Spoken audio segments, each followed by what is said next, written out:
जय श्री कृष्ण विद्यार्थी मित्रों, केम छो? हवे लास्ट लेक्चर में आपणे चैप्टर नंबर 7 भागीदारी पेढ़ीनुं विसर्जन तेनो अर्थ समझ्या हता अने बीजो एक टॉपिक जो आपणे कम्प्लीट कर्यो हतो ए हतो पेढ़ीना विसर्जननी रीतोमां नंबर 1 सामान्य विसर्जन एटले के अदालतना हस्तक्षेप सिवायनुं विसर्जन। ओके, आजे झड़पथी आगळना जे टॉपिक आपणे भण्या हता ए रिवाइज करी अने नवा पॉइंट तरफ आपणे जईए। तो सौप्रथम जे पॉइंट छे आपणो के भागीदारी पेढ़ीनुं विसर्जन एटले शुं, तो एनो आंसर है कि ज्यारे भागीदारी पेढ़ी बंध थाय, संपूर्णपणे बंध थाय अने तेना बधा ज भागीदारो पण छूटा पड़ी जाए एटले के छूटा थाय। ओके, जे पण तमारी पेढ़ी चाली रही है ए संपूर्णपणे बंध थाय। संपूर्णपणे मीन्स के कायदाकीय दृष्टिए पण जे पण आपणी पासे गवर्नमेंटना लाइसन्स है, ओके, ये दरेके दरेक आपणे रद्द करावा पड़े। ये कायदाकीय जे पण विधि है जे आपणे पूरी करवी पड़े। तो आ संजोगोमां जे तमारी चालू भागीदारी पेढ़ी है ते बंध थाय छे अने बधा ज भागीदारो छूटा थाय छे। तो आ जे पेढ़ी बंध थाय छे, बधा भागीदारो छूटा थाय छे, एने आपणे कहीए छीए भागीदारी पेढ़ीनुं विसर्जन। शुं कहीए छीए आपणे एने? भागीदारी पेढ़ीनुं विसर्जन। चेक करजो पॉइंट में एनो अर्थ एक बार भारतीय भागीदारी धारानी कलम 39 अनुसार पेढ़ीनुं विसर्जन करी बधा भागीदारो छूटा थाय त्यारे तेमनी वच्चेनी भागीदारीनो अंत आवे छे तेने पेढ़ीनुं विसर्जन थयुं कहेवाय। तेने पेढ़ीनुं विसर्जन थयुं कहेवाशे।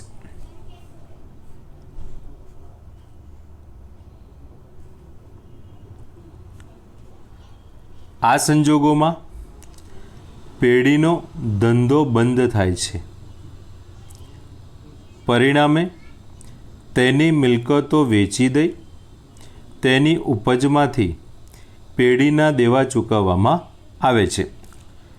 जो तमारी भागीदारी पेढ़ीनुं विसर्जन थई रह्युं छे तो आ संजोगोमां तमारे जे पण तमारी जवाबदारी के देवुं छे ए तमारे चूकवी देवुं पड़शे।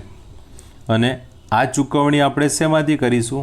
तो आपणी पासे एटले के पेढ़ीमां आटला वर्षोनी मेहनतथी जे पण आपणे मिलकतो वसावेली छे एनुं वेचाण करीशुं अने एमांथी जे पण रकम उपजशे एमांथी आपणे जवाबदारी के देवानी चूकवणी करी दईशुं।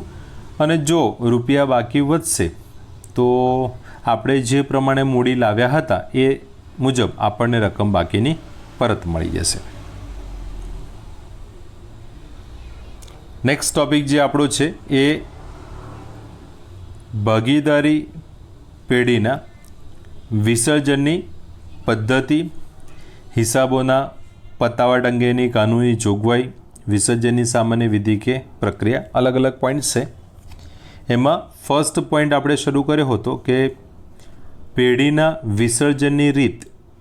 भागीदारी पेढ़ीनुं विसर्जन कया संजोगोमां थई शके, क्यारे थई शके, बराबर। एना माटे बे पद्धति।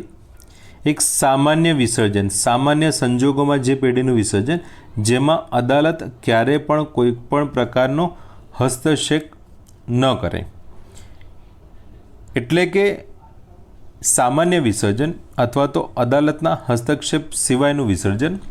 तो आ विसर्जन आपणे आपणी मरजीथी करीए छीए एवा संजोगो सर्जाय छे तेमां भागीदारो डिसिजन ले छे जेने सामान्य विसर्जन के अदालतना हस्तक्षेप सिवायना विसर्जन तरीके ओळखवामां આવે છે।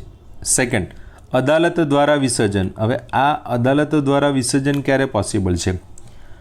કોર્ટ તમારા બિઝનેસમાં ઇન્ટરફિયર ક્યારે કરશે? જ્યારે આપણામાંથી કોઈ પણ ભાગીદારે કોર્ટમાં અરજી કરી હશે। એટલે ક્યારે પણ કોર્ટને ડાયરેક્ટ આપણી પેઢી એટલે કે ભાગીદારી પેઢીમાં ઇન્ટરફિયર કરવાનો કોઈ અધિકાર છે જ નહીં। એટલે કે સમજો ને કે દુનિયામાં મીન્સ કે ઇન્ડિયા લેવલમાં કેટલા કરોડો એટલા બિઝનેસ છે, બરાબર છે? તો કોર્ટની પાસે જે એમના પોતાના કેસ છે એ પણ સ્લોલી ચાલતા હોય છે, કામકાજ એ રીતે ચાલતું હોય છે। તો કોર્ટ જનરલી આ રીતે ઇન્ટરફિયર કરતી નથી, પણ તમારામાંથી કોઈ એક જ ભાગીદાર કોર્ટમાં જાય તો પછી કોર્ટને કમ્પલસરી સ્ટેપ લેવા પડે છે, તેને અદાલત દ્વારા વિસર્જન કહેવામાં આવે છે। હવે આપણે પોઈન્ટ નંબર 1 સ્ટાર્ટ કર્યો હતો, સામાન્ય વિસર્જન એટલે કે અદાલતના હસ્તક્ષેપ સિવાયનું વિસર્જન। હવે આ જે ક્વેશ્ચન છે એમાં ટોટલ અલગ અલગ 5 પોઈન્ટ્સ આપેલા છે। એક્ઝામમાં આનું વેટેજ ફક્ત 3 માર્કનું જ છે, એટલે તમારે કોઈ પણ 3 પોઈન્ટ જ મોઢે કરવાના છે, બરાબર છે? હવે આ જે ટોપિક હતા એની અંદર આપણે શરૂ કર્યું હતું એક તો સર્વસંમતિથી વિસર્જન, એટલે જ બધા જ ભાગીદારો નક્કી કરે કે હવે આપણે પેઢી ચલાવવી નથી। સર્વસંમતિથી વિસર્જન જે આપણે કમ્પ્લીટ કરી ચૂક્યા છીએ। સેકન્ડ હતું કરાર દ્વારા, થર્ડ હતું કાયદા દ્વારા, એના પછી ચોક્કસ ઘટનાના કારણે અને લાસ્ટ હતું નોટિસ દ્વારા, બરાબર છે? એટલે કે સામાન્ય વિસર્જન અથવા તો અદાલતના હસ્તક્ષેપ સિવાયના વિસર્જનમાં ટોટલ 5 અલગ અલગ પોઈન્ટ્સ છે। એમાં પહેલો પોઈન્ટ છે આપણો સર્વસંમતિથી, નંબર 2ની અંદર હતું કરાર દ્વારા, નંબર 3 હતું કાયદા દ્વારા વિસર્જન, નંબર 4 ચોક્કસ ઘટનાના કારણે અને નંબર 5 નોટિસ દ્વારા। આ 5માંથી કોઈ પણ 3 પોઈન્ટ આપણે યાદ કરવાના રહેશે, જે એક્ઝામમાં તમને પૂછાઈ શકે છે 3 માર્કની અંદર। ઓકે, હવે આજનો નવો ટોપિક સ્ટાર્ટ કરીએ। બહુ ઇઝી પોઈન્ટ છે, થોડુંક ધ્યાન રાખશો તો આવડી જ જશે આ ટોપિક। આ પણ તમને 3 માર્કનો ક્વેશ્ચન આવી શકે છે, 3 માર્કનો જ, બરાબર છે? અદાલત દ્વારા વિસર્જન, વેટેજ છે 3 માર્ક। કોઈ પણ ભાગીદાર અદાલતને અરજી કરે, કોઈ પણ ભાગીદાર અદાલતને અરજી કરે, આ ટોપિક ચાલુ કરતાં પહેલાં જ આપણે ચર્ચા કરી કે અદાલત ડાયરેક્ટલી આપણા વેપાર કે ધંધામાં ક્યારેય ઇન્ટરફિયર કરતી નથી, એમની પાસે એટલો ટાઈમ પણ ના હોય, બરાબર છે? તો કોઈ પણ ભાગીદાર અદાલતને અરજી કરે તો નીચેના સંજોગોમાં અદાલત પેઢીનું વિસર્જન કરવાનો હુકમ કરી શકે છે। નીચેના સંજોગોમાં અદાલત પેઢીનું વિસર્જન કરવાનો હુકમ કરી શકે છે। જોઈએ આપણે કયા કયા સંજોગો છે, ચેક કરજો।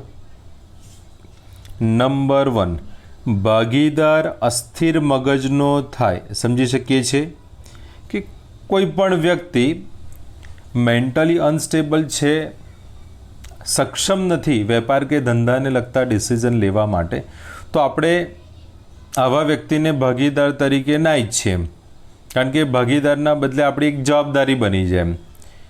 બેઝિકલી તમે સામેના વ્યક્તિને ભાગીદાર કેમ બનાવો છો, બીજા કોઈ વ્યક્તિને ભાગીદાર કેમ બનાવો છો કે જેના કારણે એક તો તમને નાણાકીય રીતે બહુ સપોર્ટ મળી રહે, સેકન્ડ જે મેનેજમેન્ટ કરવાનું છે, જે ડિસિઝન તમારે લેવાના છે એમાં એ વ્યક્તિની હેલ્પ રહે, આપણા વેપાર કે ધંધાનો વધારો કરવા માટે, એનો વિસ્તાર કરવા માટે એની મદદ રહે। પણ કોઈ અસ્થિર મગજનો કોઈ પણ કારણસર થઈ ગયો હોય તે વ્યક્તિ આ રીતની કોઈ મદદ કરી શકતો નથી, તો એના કારણે અદાલત હુકમ કરી શકે છે। નેક્સ્ટ છે, કોઈ ભાગીદાર પેઢીમાં પોતાની ફરજો બજાવવા માટે અશક્તિમાન બને। એક્ઝામ્પલ છે, ફોર એક્ઝામ્પલ કે આપણો કોઈક ભાગીદાર છે અને પેરાલિસિસનો એટેક આવ્યો, આખું જ બોડી એનું પેરાલાઇઝ થઈ ગયું છે, એટલે કે હવે હલનચલન પણ ન કરી શકે, બરાબર છે?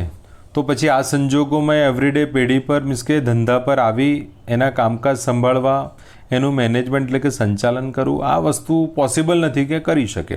તો આ સંજોગોમાં અદાલત વિસર્જનનો હુકમ કરી શકે છે.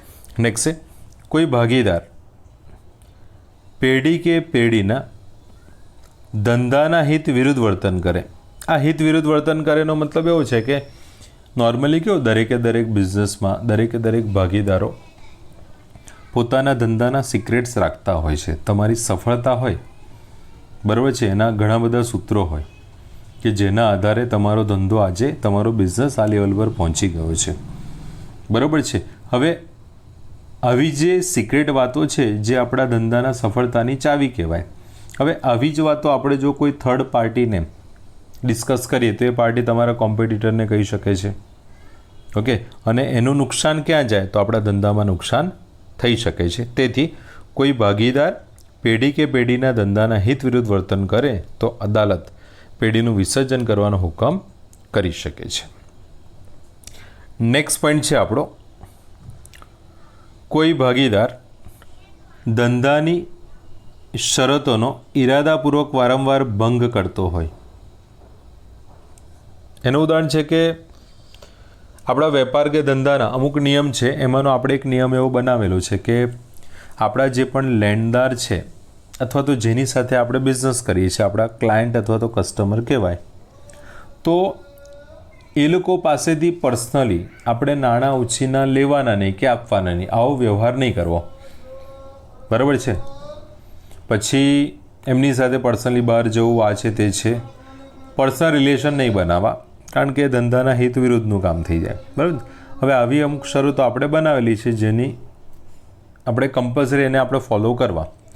પણ સમજો કે અમુક ભાગીદાર એવો છે કે વારે ઘડીએ આપણા જે પણ ક્લાયન્ટ છે એમની પાસેથી નાણાં ઉછીના લઈ આવે છે અને એ નાણાં ઉછીના લાવશે.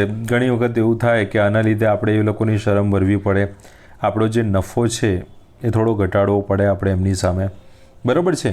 તો આના લીધે શું છે કે એકાદ ભાગીદારની ભૂલના લીધે આખા ધંધાને નુકસાન થતું હોય છે, બરાબર. તો આવી વસ્તુ લાંબુ ચાલે નહીં. તો તેથી કોઈ ભાગીદાર ધંધાની શરતોનો ઈરાદાપૂર્વક વારંવાર ભંગ કરે તો અદાલત આ સંજોગોમાં પેઢીના વિસર્જનનો હુકમ કરી શકે છે.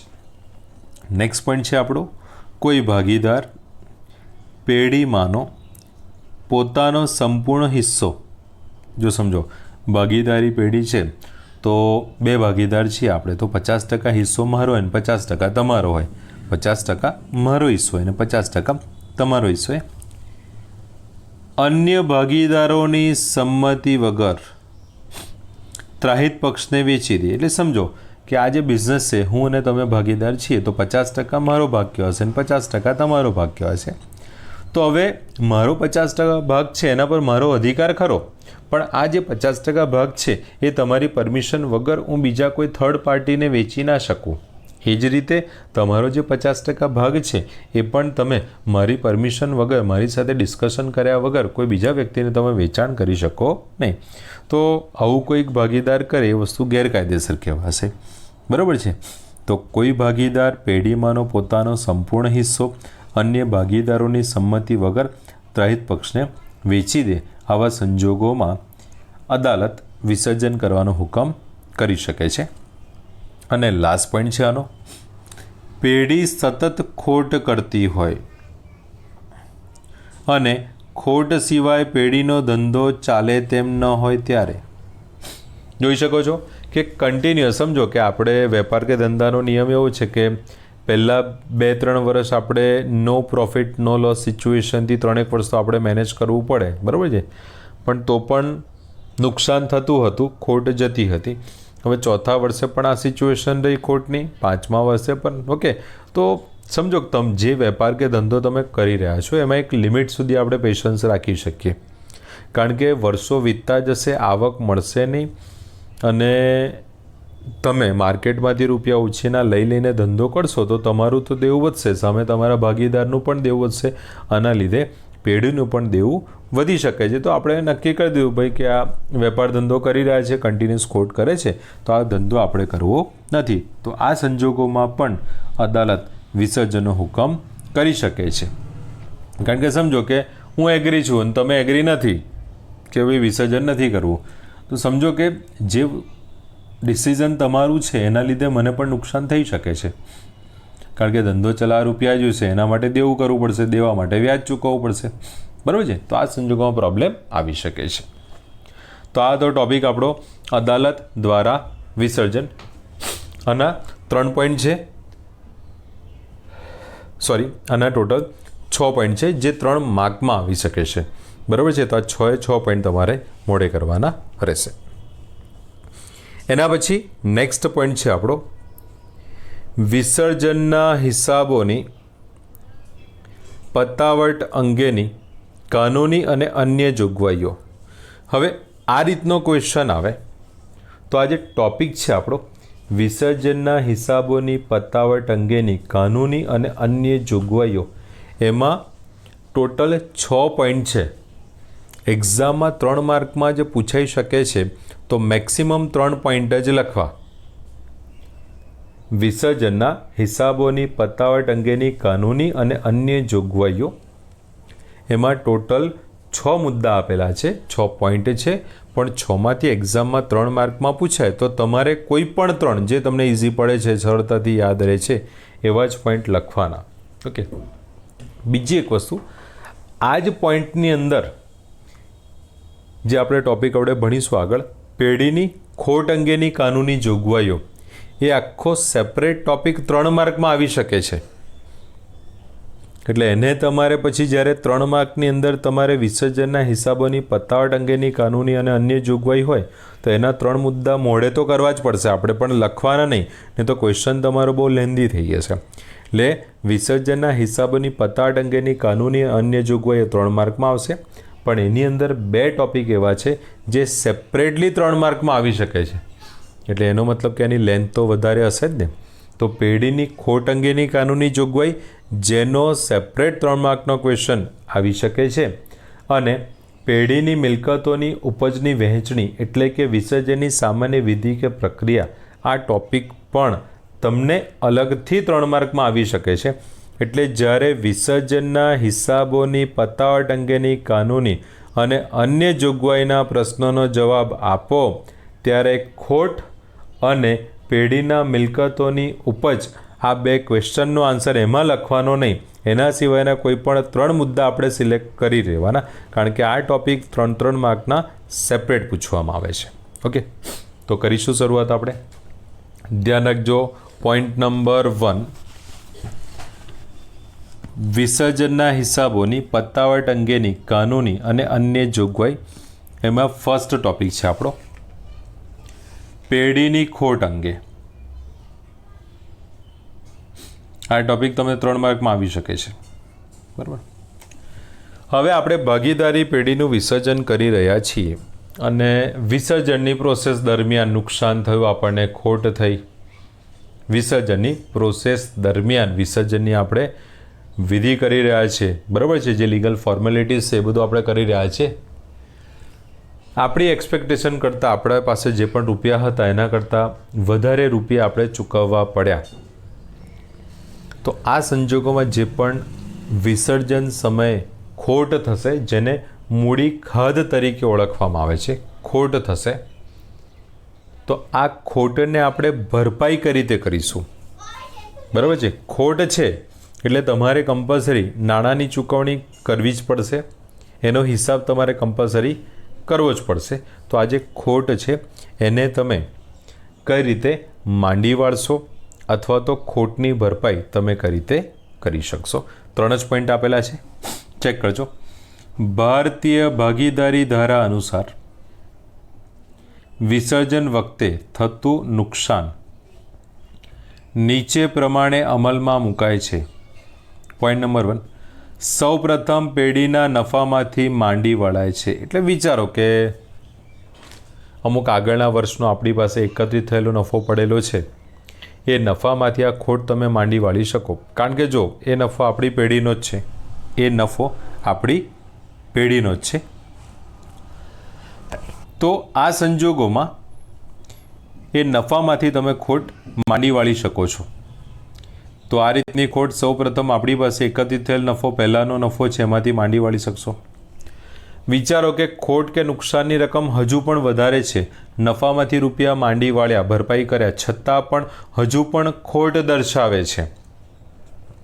તો નફો પૂરતો ન હોય તો પેઢીમાં ભાગીદારોની મૂડી તો અવેલેબલ હશે, તો મૂડીમાંથી ભરપાઈ કરી શકો છો.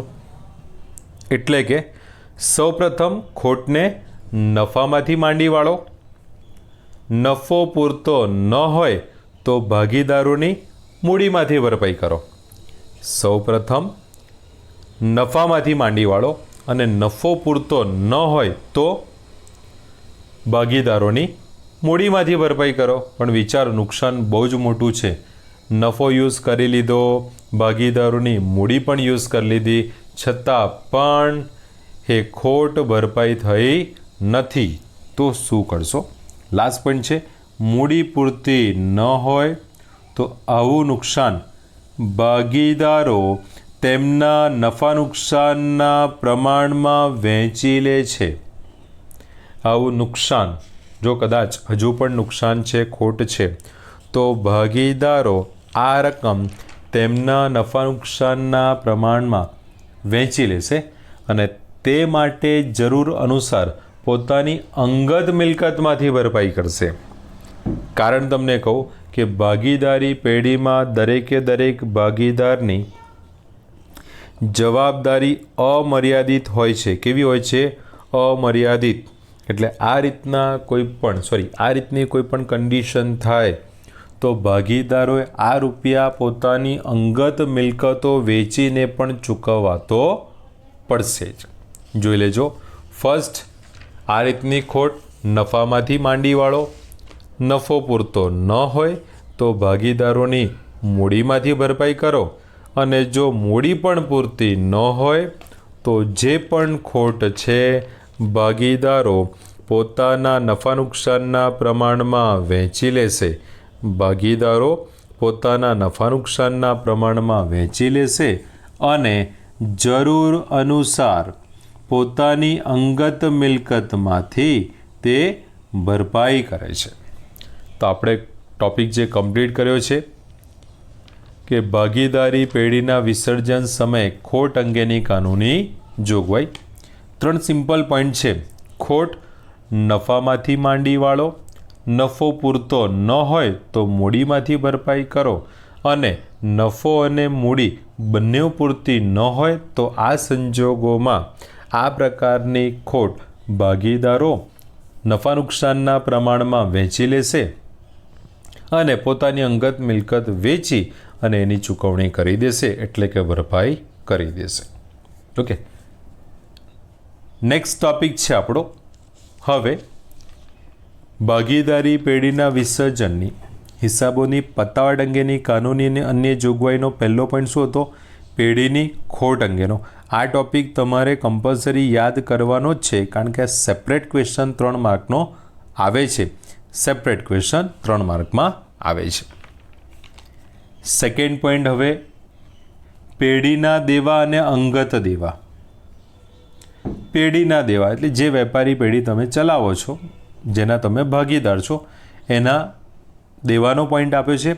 અને પોતાના અંગત દેવા જેને પેઢી સાથે કોઈ નિસ્બત ના હોય, જેને પેઢી સાથે કોઈ નિસ્બત ન હોય, એના પર્સનલ જે પણ દેવા છે, બરાબર છે, તો એનો ટોપિક આપ્યો છે.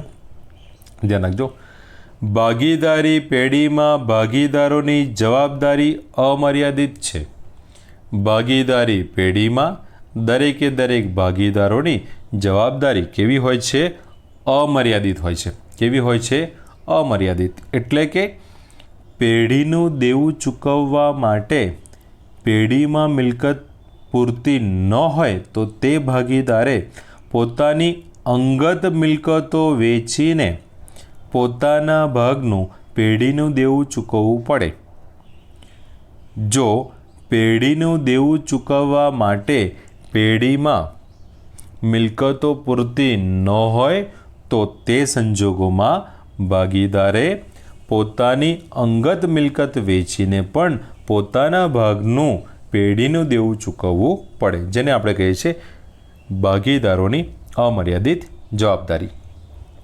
તેથી પેઢીની મિલકતો પેઢીના દેવા માટે, એટલે કે પેઢીનું દેવું ચૂકવવા માટે આપણે પેઢીની મિલકતોનો ઉપયોગ કરીશું. પેઢીના દેવા ચૂકવવા માટે પેઢીની મિલકતોનો ઉપયોગ કરીશું. અને ભાગીદારોની અંગત મિલકત અંગત દેવા માટે, એટલે પેઢીની મિલકતો પેઢીના દેવા માટે, અંગત મિલકતો અંગત દેવા માટે. પેઢીનું દેવું ચૂકવવા માટે પેઢીની મિલકતોનો ઉપયોગ કરી શકો છો, અને અંગત દેવું ચૂકવવા માટે તમારે પોતાની અંગત મિલકત એટલે કે પર્સનલ પ્રોપર્ટીનો યુઝ કરવાનો રહેશે, જે કાયદેસર રીતે ઉપયોગમાં લેવામાં આવે છે. એટલે કાયદો કે નિયમ આવો છે કે પેઢીની મિલકતોમાંથી જે ઉપજ થાય એમાંથી પેઢીનું દેવું જ ચૂકવી શકો છો, અને પોતાની અંગત મિલકત વેચતા જે રૂપિયા આવશે એમાંથી તમે પોતાનું અંગત દેવું ચૂકવો છો. પરંતુ ભાગીદારોની અમર્યાદિત જવાબદારી હોવાથી, અમર્યાદિત જવાબદારી, પેઢીનું દેવું ચૂકવવા માટે તમારી પાસે પૂરતા નાણાં ન હોય ત્યારે તમારે પોતાની અંગત મિલકતો વેચી અને તેમાંથી પણ પોતાના ભાગનું પેઢીનું દેવું તમારે ચૂકવવું પડશે. પરંતુ ભાગીદારોની અમર્યાદિત જવાબદારી હોવાને પરિણામે તેમાંથી અંગત મિલકતોનો ઉપયોગ અંગત દેવા ચૂકવ્યા બાદ વધેલ રકમમાંથી પેઢીના દેવા ચૂકવવા માટે થઈ શકે છે. એટલે કે પોતાનું અંગત દેવું ચૂકવ્યા બાદ પણ જો રૂપિયા વધે તો એ રૂપિયાનો ઉપયોગ તમે પેઢીના દેવા ચૂકવવા માટે કરી શકો છો. પોતાની અંગત મિલકત વેચતા જે ઉપજ થાય એમાંથી અંગત દેવું ચૂકવ્યા બાદ જે રૂપિયા તમારી પાસે બાકી વધ્યા છે એમાંથી તમે પેઢીનું દેવું ચૂકવી શકો છો. અંગત મિલકતો વેચ્યા બાદ અંગત દેવું ચૂકવો અને જે રૂપિયા બાકી વધે તેમાંથી આપણે પેઢીના દેવાની ચૂકવણી કરી શકીએ છીએ.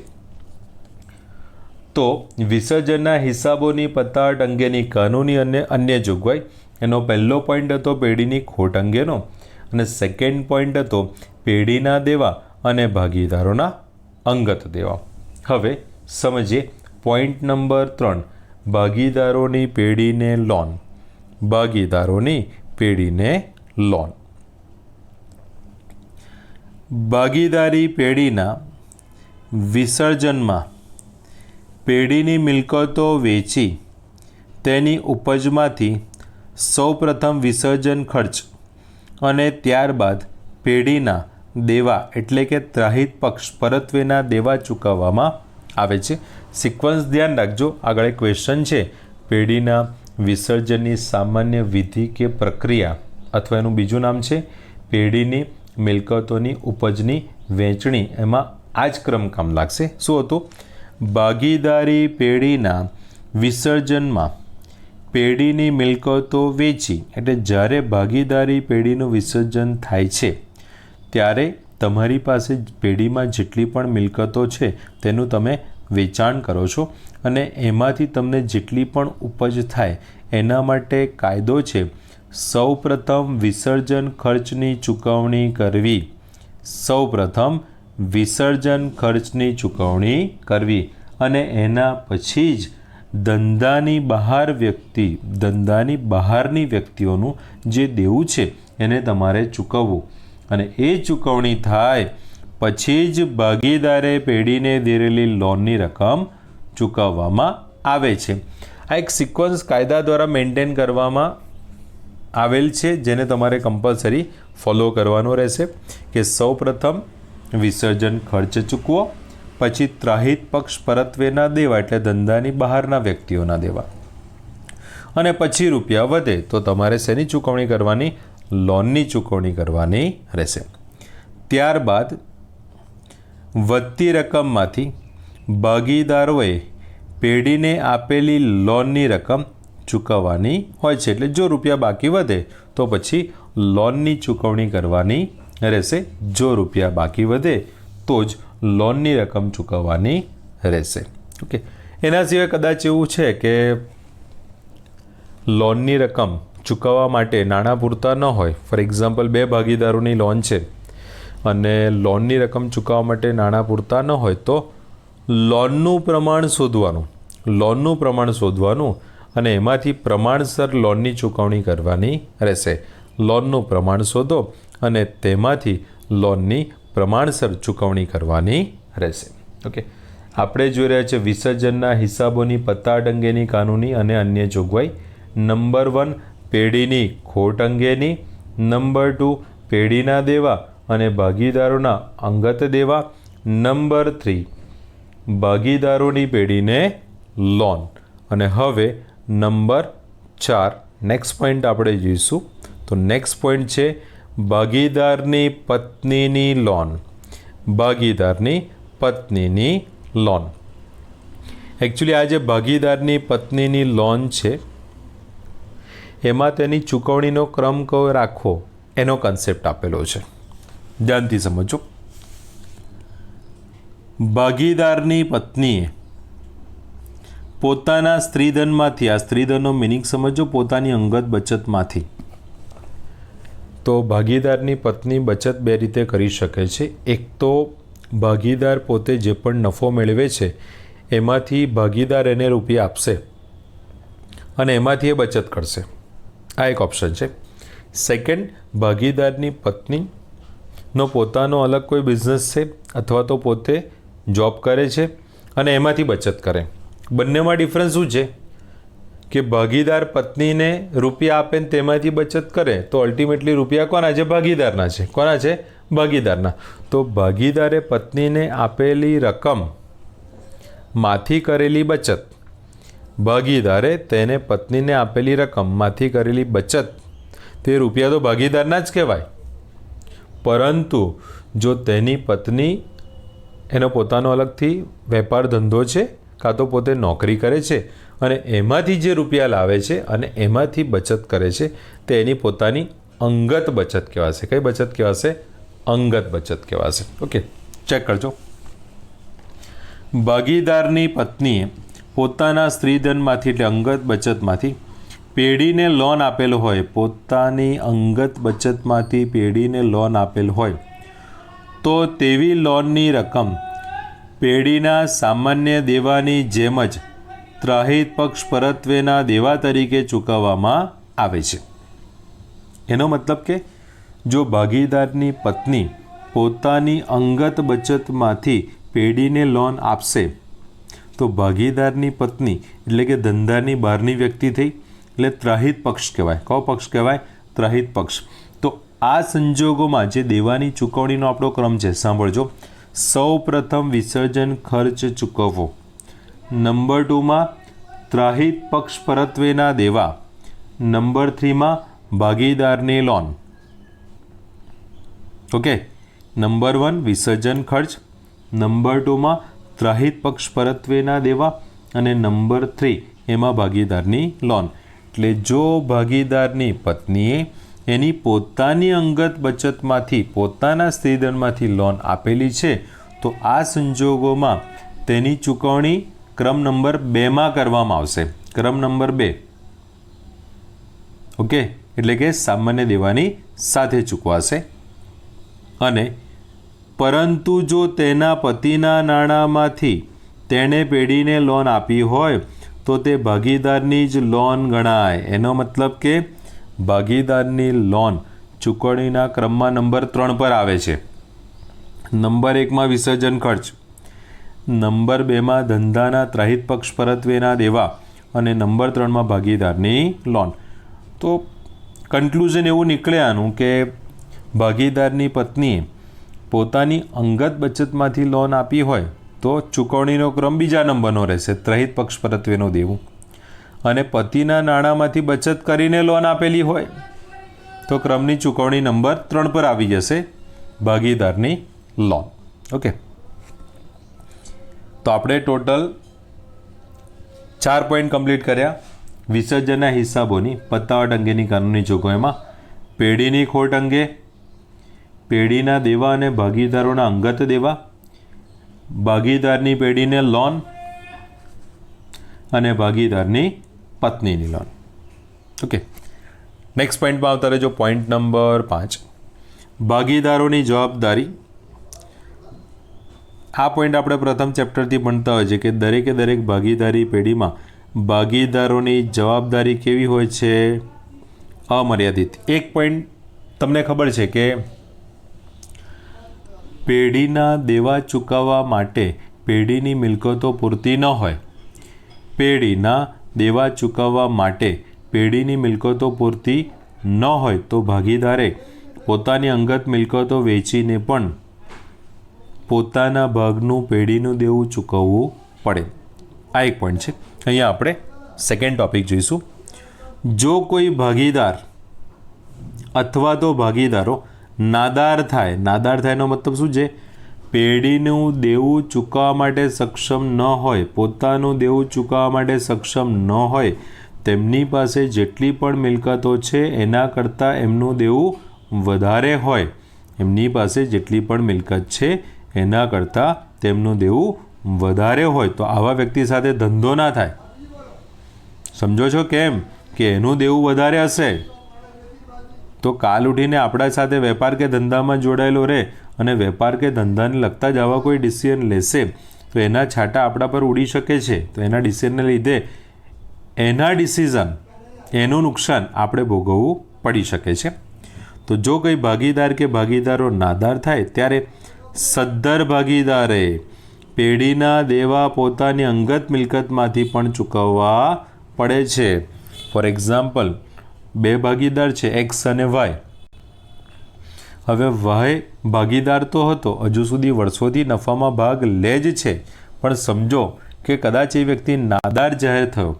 કદાચ એ વ્યક્તિ નાદાર જાહેર થયો તો પછી પેઢીનું જેટલું દેવું છે, જો વાય નાદાર જાહેર થાય તો પેઢીનું બધું દેવું એક્સે ચૂકવવું પડશે અને જો એક્સ નાદાર જાહેર થાય તો પેઢીનું બધું દેવું વાય ચૂકવવું પડશે. એટલે નફામાં બે ભાગ પડતા હતા. જ્યારે નાદારીમાં જવાબદારી કે દેવું ચૂકવવાનું આવે તો એક જ વ્યક્તિએ ચૂકવવું પડશે. જો એક્સ નામનો ભાગીદાર નાદાર જાહેર થાય તો સંપૂર્ણ દેવું ચૂકવવાની જવાબદારી વાય પર આવી જશે અને વાય નામનો ભાગીદાર નાદાર જાહેર થશે તો સંપૂર્ણ દેવું ચૂકવવાની જવાબદારી એક્સ નામના ભાગીદાર પર આવી જશે. સમજણ પડે છે? ઓકે, હવે ધ્યાન રાખજો, આપણે કેટલા ટોપિક કમ્પ્લીટ કર્યા? તો વિસર્જનના હિસાબોની પતાટ અંગેની કાનૂની અને અન્ય જોગવાઈમાં નંબર 1 પેઢીની ખોટ, નંબર 2 પેઢીના દેવા અને ભાગીદારોના અંગત દેવા, નંબર 3 ભાગીદારોની પેઢીને લોન, નંબર 4 ભાગીદારની પત્નીની લોન અને નંબર 5 ભાગીદારોની અમર્યાદિત જવાબદારી એટલે કે ભાગીદારની જવાબદારી. ઓકે, હવે નેક્સ્ટ ટોપિક જોઈ લઈએ આજનો.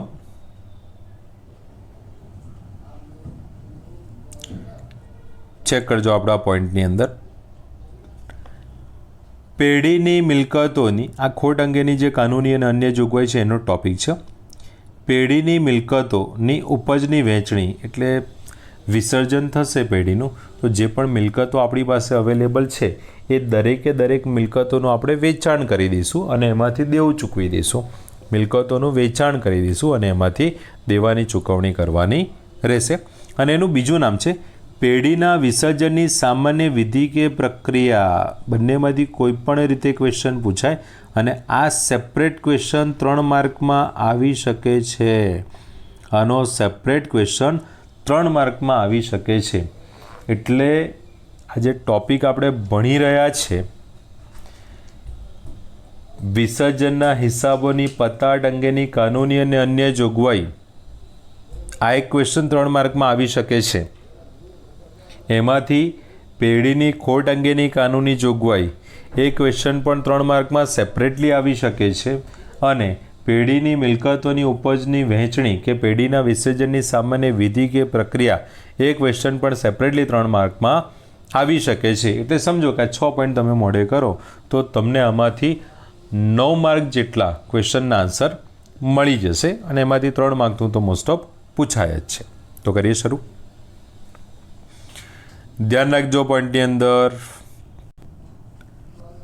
પેઢીની મિલકતોની ઉપજની વહેંચણી એટલે ભાગીદારી પેઢીના વિસર્જન સમયે ભાગીદારો મિલકતોનું વેચાણ કરે છે, તેમાંથી જે પણ ઉપજ થાય છે એ ઉપજમાં આપણે ચૂકવણીનો ક્રમ કયો રાખવાનો, જે દેવું આપણે ચૂકવવાનું છે, જે ખર્ચા ચૂકવવાના છે એમાં ચૂકવણીનો ક્રમ કયો રાખવાનો, બરાબર. અને આ સરકારના નિર્દેશ મુજબ આપણે ચૂકવણી કરવાની, આપણી ઈચ્છા મુજબ નહીં. જો આપણી ઈચ્છા મુજબ કરીએ તો મિલકતો વેચતા ભાગીદારો જ પોતપોતાની મૂડી લઈને છૂટા પડી જશે.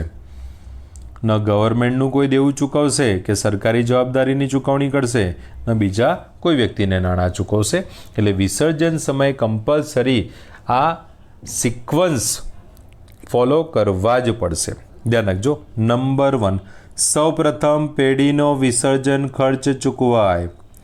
સૌપ્રથમ પેઢીનો વિસર્જન ખર્ચ ચૂકવાય. પોઈન્ટ બી, ત્યારબાદ ત્રાહિત પક્ષ પરત્વેના દેવા ચૂકવાય. ધંધાની બહારની વ્યક્તિને ચૂકવવાપાત્ર રકમ તેની ચૂકવણી કરવાની રહેશે. નંબર 1, વિસર્જન ખર્ચ ચૂકવાય. નંબર 2, ત્રાહિત પક્ષ પરત્વેના દેવા ચૂકવાય. છતાં પણ રૂપિયા બાકી વધે તો ભાગીદારોની લોન ચૂકવાય. નંબર 1, વિસર્જન ખર્ચ ચૂકવાય. નંબર 2, ત્રાહિત પક્ષ પરત્વેના દેવા ચૂકવાય. Number 3, ભાગીદારની loan ચૂકવાય. અને છતાં પણ રૂપિયા બાકી વધે તો છેલ્લે ભાગીદારોની મૂડી અને ચાલુ ખાતાની રકમો પરત કરવામાં આવે છે. સિક્વન્સ ચેક કરજો.